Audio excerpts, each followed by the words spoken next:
بسم اللہ الرحمن الرحیم۔ السلام علیکم، میرا نام ڈاکٹر اسد محمود ہے۔ ایک وقت ایسا بھی آیا دوستو کہ حضرت علی رضی اللہ تعالی عنہ سے مقابلہ کرنے کے لیے ایک طاقتور پہلوان فتح پہلوان کو بہت بڑا لالچ دے کر بلایا گیا تھا، جو کہ 400 پہلوانوں جتنی پاور رکھتا تھا۔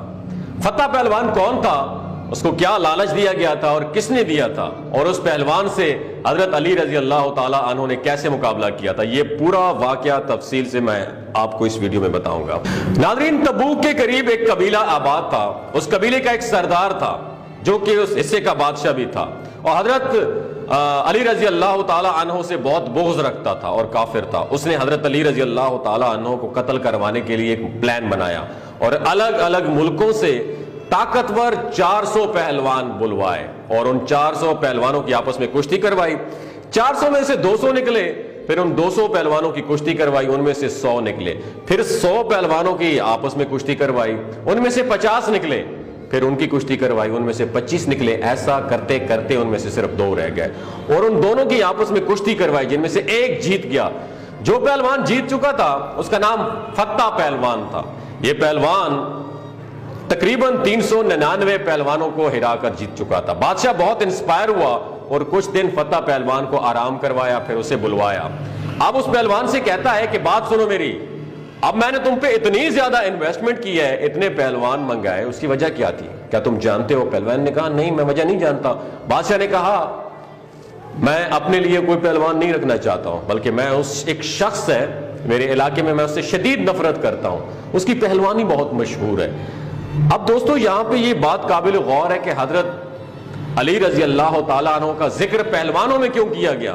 اس بادشاہ کے کہنے پر اس کا جو دربار میں رائٹر تھا، اس نے حضرت علی رضی اللہ تعالیٰ عنہ کے بارے میں یہی لکھا تھا کہ وہ بہت بڑا پہلوان ہے، طاقتور ہے۔ اس لیے بادشاہ نے بھی فتح پہلوان کو یہی کہا کہ علی ایک پہلوان ہے اور تم اس سے مقابلہ کرو، اس کے ساتھ جنگ کرو، اسے قتل کر کے اس کا سر میرے قدموں میں لاؤ۔ اگر ایسا کرو گے تم تو میں تمہیں سلطنت بھی دوں گا، تمہیں اپنی بیٹی کا رشتہ بھی دوں گا، اور اپنی سلطنت کا آدھا حصہ تمہیں ڈونیٹ کر دوں گا۔ مجھے فخر ہوگا کہ تو میرا داماد ہوگا۔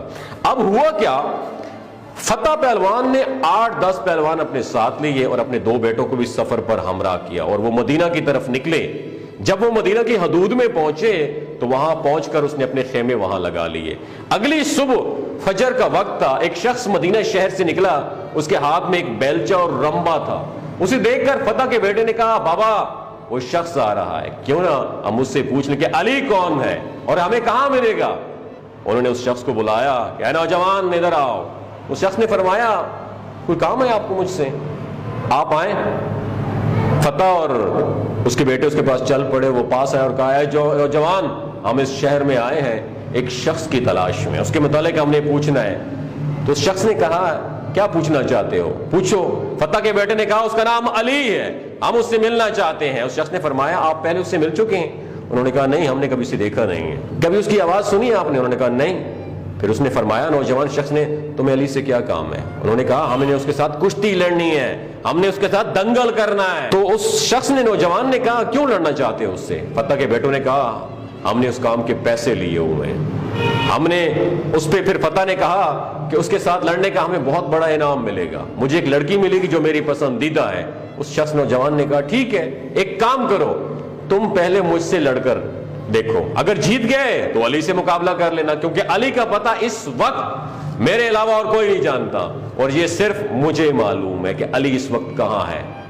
دوستو ایک بات یاد رکھیے، دراصل وہ نوجوان شخص جس کی ہم بات کر رہے ہیں نا یہاں پہ، وہ شخص ہی اصل میں حضرت امیر المومنین امام علی ابن ابی طالب ہی تھے۔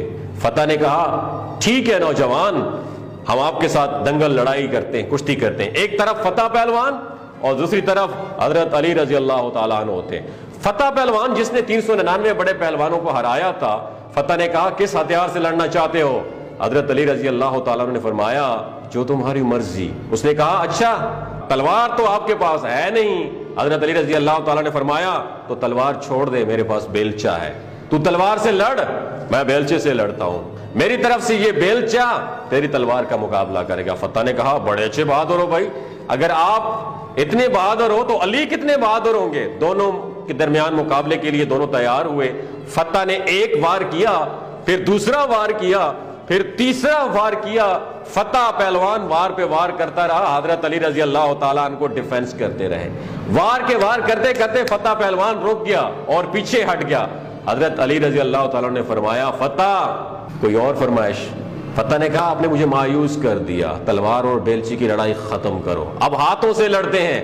فتح نے ایک وار کیا، دوسرا، پھر تیسرا وار کیا، لیکن حضرت علی رضی اللہ تعالیٰ عنہ ڈیفینس کرتے رہے، ڈیفینڈ کرتے رہے اور دفاع کرتے رہے، حتیٰ کہ فتح پہلوان تھک گیا۔ پھر فتح کہتا ہے اب تیسرا دنگل لڑتے ہیں جس میں مجھے فن ہے، میں سکلڈ ہوں، مجھے مہارت حاصل ہے، جس طریقے کا استعمال میں آخر میں کرتا ہوں وہ ہے برچھی، اب میں برچھی سے لڑنا چاہتا ہوں۔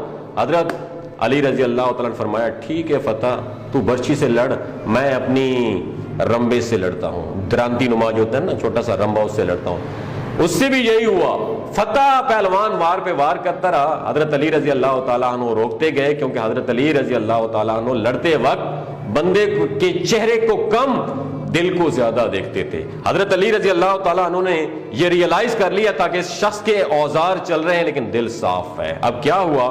فتح نے کہا میں تھک گیا ہوں، تو نے ایک وار بھی نہیں کیا، اب تو وار کر۔ حضرت علی رضی اللہ تعالیٰ عنہ کے پاس جو رمبا تھا اس نے فتح کی طرف اشارہ کیا اور اشارہ کرتے گئے، حضرت علی رضی اللہ تعالیٰ عنہ رمبے کو اوپر اوپر کرتے جا رہے تھے، فتح بھی رمبے کے ساتھ ساتھ اوپر اوپر اٹھتا جا رہا تھا۔ فتح گھبرا گیا، اس کے بیٹے پریشان ہو گئے، نوکر سارے خوف زدہ ہو گئے کہ یہ کیا ماجرا ہے، اگر اس بندے میں اتنا کمال ہے تو پھر علی کے کمال کا کیا عالم ہوگا۔ فتح نے کہا اے اجنبی، میں نے اپنی ہار مان لی ہے، میں ہار گیا ہوں اور میں اپنی ہار قبول کرتا ہوں، آپ جیت گئے ہیں، آپ کی فتح ہو گئی ہے، لیکن اب مجھے نیچے اتار دیں۔ حضرت علی رضی اللہ تعالیٰ عنہ نے نیچے اتارا، اپنا رمبا اور بیلچہ سائڈ پہ رکھ اور فرمایا ہاں آپ بتاؤ فتح کیا کہنے چاہتے ہو۔ فتح پہلوان نے کہا اے اجنبی، جس معاملے کے لیے میں یہاں آیا تھا وہ تو پورا نہیں ہونے والا، اب تو مجھے بتا دو کہ آپ کون ہو۔ حضرت علی رضی اللہ تعالیٰ عنہ نے فرمایا جس علی کو تم ڈھونڈ رہے ہو نا، میں وہی علی ابن ابی طالب ہوں۔ جیسے ہی فتح نے یہ سنا رونے لگا، ڈر گیا، خوفزدہ ہو گیا کہ حضرت علی رضی اللہ تعالیٰ نے پوچھا فتح رو کیوں رہے؟ اس نے کہا بڑی امید لے کر آیا تھا، بڑا انعام ملے گا مجھے، پھر جس عورت سے مجھے محبت ہو گئی تھی وہ عورت بھی ملے گی۔ حضرت علی رضی اللہ تعالیٰ نے فرمایا فتح اے پہلوان تو آیا کس در پہ ہے جس در سے آج تک کوئی سوال ہی خالی نہیں گیا۔ فتح نے کہا اے علی ابن ابی طالب، بات اگر صرف انعام کی ہوتی تو میں آپ سے مانگ لیتا، مگر بات اصل میں آپ کے سر کی ہے۔ حضرت علی رضی اللہ تعالیٰ نے فرمایا کیا ہوا؟ گردن کی بات ہے جو علی کے پاس ہے، اپنی تلوار نکال اور علی کی گردن لے جا اور اپنے مقصد کو پورا کر۔ فتح نے کہا اے علی، اتنی مدت کے بعد، اتنے عرصے کے بعد کوئی رہبر، کوئی لیڈر، کوئی رہنما ملا ہے، کوئی قائد ملا ہے اور میں ایک عورت کی خاطر اس کی گردن اتار دوں؟ امپاسبل۔ مولا آیا تو آپ کو قتل کرنے تھا، آپ کو ہرانے کے لیے آیا تھا، لیکن خود قتل ہو گیا ہوں، خود ہار گیا ہوں، آپ مجھے کلمہ پڑھائیں، میں مسلمان ہونا چاہتا ہوں۔ حضرت علی رضی اللہ تعالیٰ عنہ نے کلمہ پڑھایا اور فرمایا پہلے تیرا نام فتح تھا، اب بتاؤ کیا نام رکھوں؟ فتح نے کہا مولا منظور، جو آپ کو منظور ہو وہی نام رکھیں۔ حضرت علی رضی اللہ تعالیٰ عنہ مسکرائے اور فرمایا فتح پہلے تو فتح تھا، آج سے تیرا نام کمبر ہے، آج سے میں تیرا نام کمبر رکھتا ہوں۔ اور تاریخ گواہ ہے تب سے لے کر صفین جمل اور آخر تک حضرت علی رضی اللہ تعالیٰ عنہ کے دامن کو کمبر نے نہیں چھوڑا۔ دوستو اگر یہ انفارمیشن آپ کو اچھی لگی ہو دوسروں کے ساتھ ضرور شیئر کیجیے گا، اپنا اور اپنے ساتھ جڑے رشتوں کا خیال رکھیے۔ اللہ حافظ۔